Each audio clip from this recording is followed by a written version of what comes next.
This meeting is as sensitive and unique as a lock and a key. During this meeting, a signal is given in the olfactory receptor cell. These cells transform the messages in the olfactory molecules into electrical signals. At this point, astonishing things happen at the axons on the other end of the smell cell. The axons, whose number ranges between 10 and 100, work together in order to transport the signal in the cell to the olfactory bulb inside the brain. They do this by forming a bundle in order to reach the olfactory bulb, and as a group pass through a porous, paper-thin piece of bone called the cribriform plate. It would be no exaggeration to call the special design of the cribriform plate a miracle. This bone has pores in it which allow the passage of the olfactory neurons. Had the bone not been designed in just this way, it would have been impossible for the nerves to connect to each other, and so would have made smelling utterly impossible, even if all the other pieces of the system were right in place. By virtue of this perfect planning behind all the details of our smell system, communication in the smell cells goes off without any hitches. The olfactory bulb is another important part of the olfactory or smell system. The olfactory bulb lies on the front side of the brain, on top of the nasal cavity, concealed upon the brain case. There are 2 olfactory lobes in the brain, just as the nose has 2 nasal cavities. Each of these lobes is about as big as a pea. The olfactory lobes work like a newsroom at a TV station or newspaper. All the signals coming in from the olfactory receptors first gather in this center. Millions of pieces of information are reorganized here. Later, they are sent to the related spots in the brain through smell nerves in order to be reassessed. In other words, this tiny organ constantly sorts through and coordinates millions of different smell cells. This perfect system is obviously an extraordinary piece of work. Its design shows God's art of creation. Anyone seeking the origin of such an excellent design in a mere chain of coincidences would be running a fool's errand. In the Quran, God explains how a wise person would respond to such people. Do you then disbelieve in Him who created you from dust, then from a drop of sperm, and then formed you as a man? He is, however, God, my Lord, and I will not associate anyone with my Lord.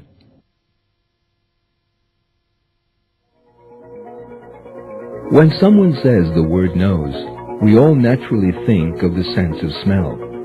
However, studies have shown that actually only 5% of our noses are used towards picking up smells. The remaining 95% perform 2 very important jobs of the respiratory system. The first of these tasks is to warm up and moisten the air which we take in every second. The mucus layer that covers the inside of the nose humidifies the air by giving out water vapor.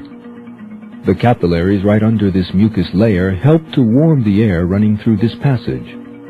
This way, the air becomes suitable for our sensitive lungs.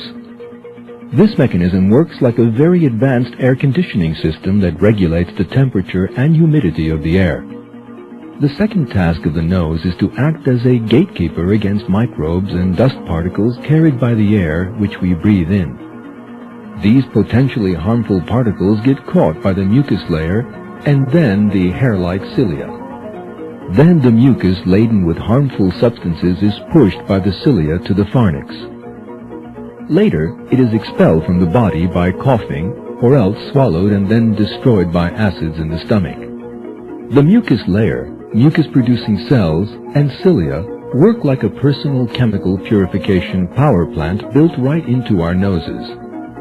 You can clearly see that these systems in our noses are an example of unparalleled engineering, and yet further evidence of God's perfect creation. God explains His power of creation like this in the Quran. Everything in the heavens and earth belongs to Him. Everything is obedient to Him, the originator of the heavens and earth. When He decides on something, He just says to it, "Be," and it is.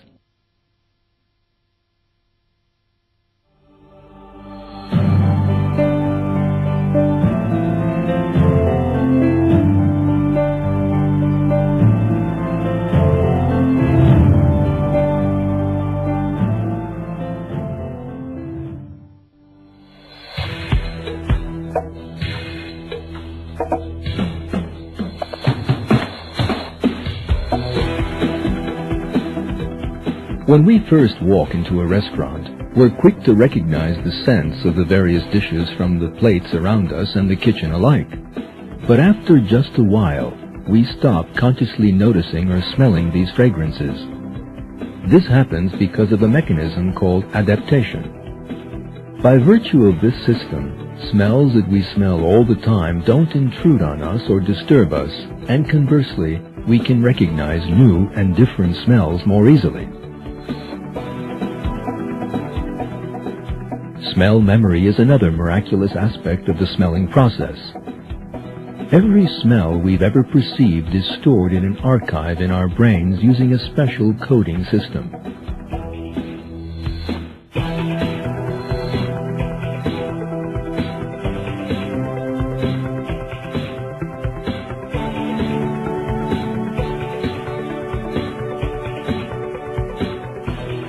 Then, whenever we pick up another smell, our brain analyzes it and checks it against the archive.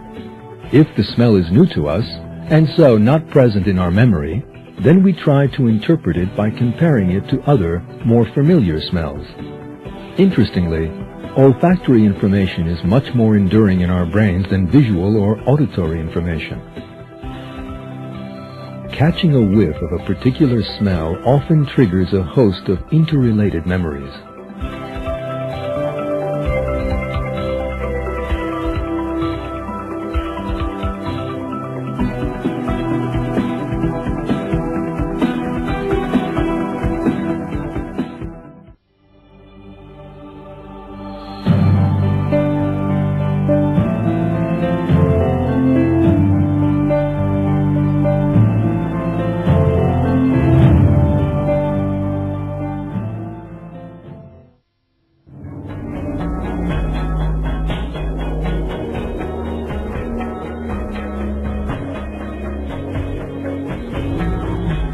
All animals are equipped with whichever smelling system is most suitable for their particular habitat.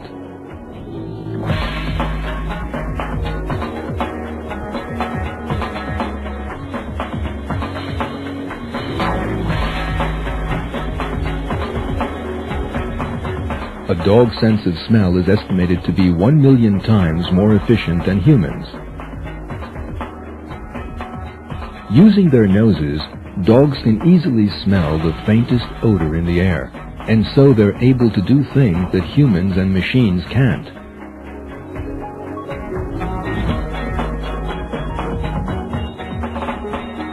They can sniff out traces of drugs, smuggled goods, criminals, missing persons, or even people in life-threatening situations due to natural disasters.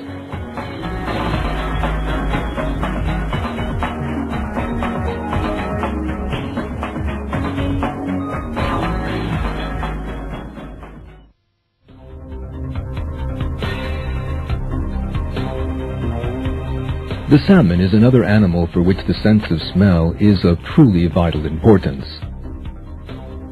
Baby salmon emerge from their eggs in rivers towards the end of the winter.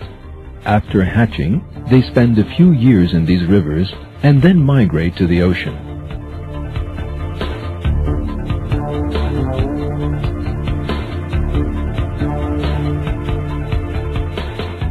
But there's much more to their travel than this, as salmon that reach their reproductive age make another amazing trip. At puberty, the salmon irresistibly return to the place where they themselves hatched from their eggs, their spawning grounds. But this time, they go there as parents, to lay their own eggs. Now, the fish has no set of navigating tools to help them tell the way on this long, difficult voyage, but still they manage to find their home waters with ease. Moreover, whenever faced by a choice of river branches, they unerringly choose just the path that will take them back to where they were born. But how can they perform such an impressive feat? It's all because they are equipped with a superb sense of smell that helps them to find direction. In short, the salmon's sense of smell helps this fish much like an expert guide along its journey, which can stretch for thousands of kilometers.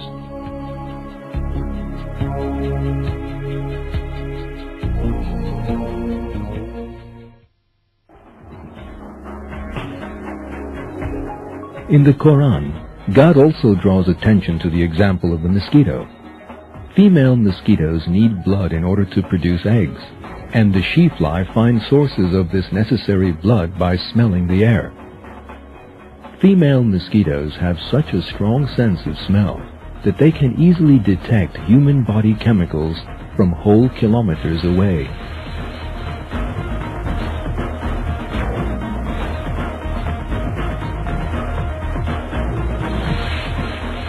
In the following verse of the Quran, God states that mosquitoes are evidence for creation, evidence which we should meditate upon. God is not ashamed to make an example of a mosquito, or of an even smaller thing. As for those who believe, they know it is the truth from their Lord. But as for those who disbelieve, they say, "What does God mean by this example? He misguides many by it, and guides many by it, but He only misguides the deviators."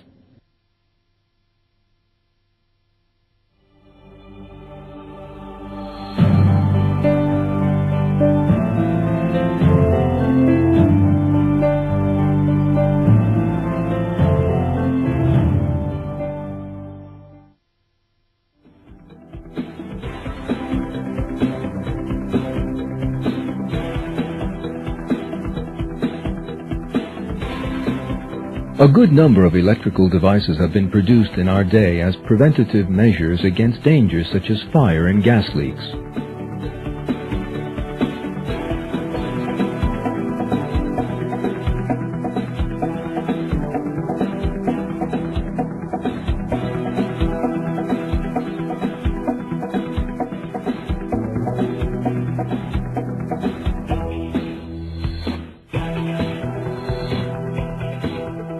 The human nose's smelling mechanism was taken as a model in the design of these devices. Fire detectors are one such example of these devices. When they detect smoke in the air, these detectors give off an alarm. The special receptor of the detector looks much like the olfactory receptors in our noses, with one difference. The system in the biological smell receptors is much more complex than the mechanical one in the fire detector.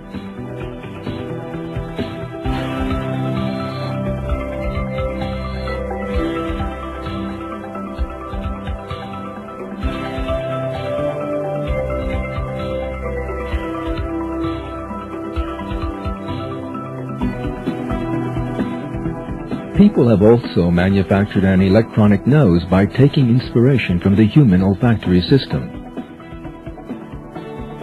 Developing this model based on the excellent design of their own noses, they call this device an electronic nose. Electronic noses are used in a number of economic sectors, including food and perfume, and the medical and chemical industries.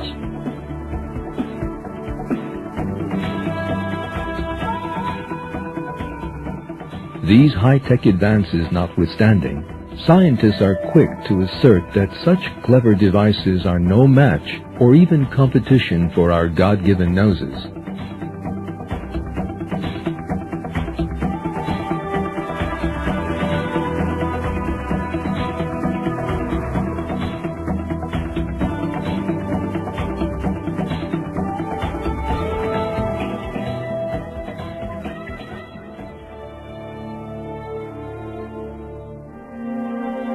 The olfactory system is more testimony for God's superior artistry in creation, who has endless compassion and affection for His servants. This is one of His many blessings for all living creatures.